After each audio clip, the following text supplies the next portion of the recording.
America is the land of dreams, a place built on the promise that anyone can make it. We picture the skyscrapers of New York and the beaches of California, symbols of success and innovation. But there's another America, hidden in plain sight, where hope is scarce.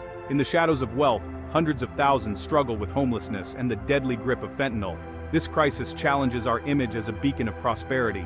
How can we claim greatness when so many are left behind, sleeping on cold pavement near unimaginable wealth? The problem isn't new, but it's become a monster, an epidemic hollowing out communities.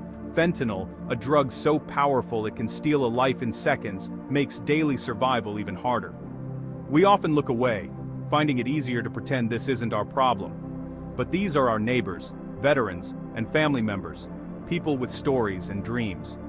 Their crisis reflects our deepest challenges: unaffordable housing, broken communities, and failing support systems.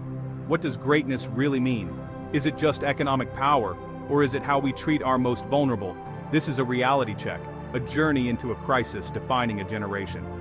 It's about the devastation of homelessness and fentanyl, but also about searching for solutions and human connection. It's a call to see what we've ignored and to find the courage to act. Walk through San Francisco's Tenderloin, and you see a different city. Tents line the sidewalks, people huddle in doorways. This is the front line of homelessness and fentanyl. Here, survival means searching for a safe place to sleep, a meal, and for many, the next dose of fentanyl. The drug is cheap, everywhere, and deadly, offering escape but demanding a terrible price. You meet people who once had jobs and families, now lost to addiction and circumstance. These aren't statistics, they're individual tragedies, repeated daily. The crisis strips people of their identity, reducing them to a problem to be managed or ignored. Paramedics revive overdose victims on public sidewalks, while the community grows weary and hopeless. The trauma isn't just for those on the streets, it affects the whole city. The problem feels overwhelming, but solutions start with seeing the people behind the crisis. We must look, listen, and understand the world they navigate every day. Only then can we hope to find a way forward. The Tenderloin is a mirror, reflecting the urgent need for compassion and action. It's a reminder that this crisis is not invisible. It's right in front of us. To solve it, we must first acknowledge it. And that begins with truly seeing. The numbers behind the crisis are staggering. Homelessness in California has surged since 2014, despite billions spent. Most of the homeless are unsheltered, living on streets, in cars, or tents, exposed to danger. Fentanyl has made things worse, fueling a spike in overdose deaths, especially in San Francisco. This synthetic opioid is up to 50 times stronger than heroin. A few grains can be lethal. It's often mixed with other drugs, turning every use into a deadly gamble. The crisis hits marginalized communities hardest. Black men in San Francisco are dying at alarming rates. COVID-19 made things worse, pushing more people into addiction and homelessness. These numbers reveal systemic failure. Our current approaches aren't working. The crisis is growing faster than our solutions. Each statistic is a shattered family, a lost life, a sign of a society failing its most vulnerable. It's easy to become numb, but we can't afford to ignore this wake-up call. Every number is a person. Every overdose is preventable. The time to act is now. Governments have tried to tackle these crises, but solutions often get lost in bureaucracy. Proposition 47 in California aimed to treat addiction as a health issue, not a crime, but critics say it removed incentives for treatment. Without the threat of jail, many, struggling with addiction, remain on the streets. The system is fragmented. Dozens of agencies and nonprofits work separately, leading to inefficiency and little accountability. Money is spent, but it's hard to track real progress. People can get temporary shelter, but without coordinated support, they often end up back on the streets. The housing-first model works for some, but fentanyl's grip demands more intensive treatment. Policies haven't kept pace with the crisis, leaving us one step behind.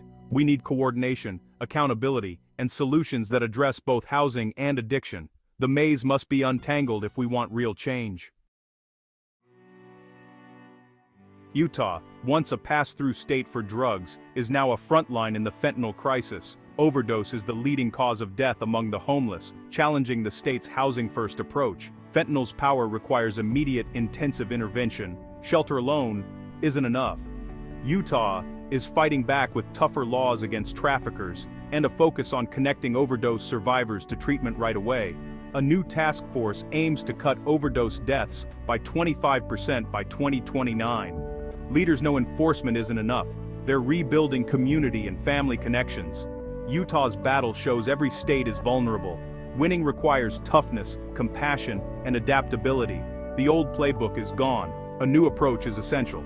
Utah's response is a model for others facing this crisis. Amid despair, hope emerges through innovation and compassion. In San Francisco, access to all forms of treatment is expanding, including overdose reversal drugs like naloxone. The strategy: meet people where they are, offering immediate help and clear paths to recovery. New housing models, like tiny home villages and supportive communities, offer dignity and security. Utah's warm handoff approach connects overdose survivors with recovery coaches, replacing judgment with compassion. These solutions aren't magic bullets. They require funding, coordination, and political will, but they share a common thread: treating people with dignity and recognizing the complexity of the crisis. One size fits all doesn't work. Solutions must be tailored to individual needs. Combining housing, treatment, enforcement, and community is key. These glimmers of hope show progress is possible. They're building blocks for a better response. Change is happening, one life at a time. Policies and programs matter, but the final piece is us, the community. For too long we've looked away, letting the crisis grow in the shadows. The root isn't just drugs or housing, it's a breakdown in human connection. The opposite of addiction isn't sobriety, it's connection. When people feel unseen and without purpose, they're more vulnerable to addiction and homelessness. Change starts with seeing the person, not the problem. It means supporting local organizations and challenging stigma. We don't all need to be social workers, but we must reclaim a sense of shared responsibility. Demand more from leaders. Vote for compassionate policies and open your heart. America's greatness is measured by our compassion, not our wealth. The path forward begins when we decide no one should be forgotten. The solution is in our hands. Let's choose to act.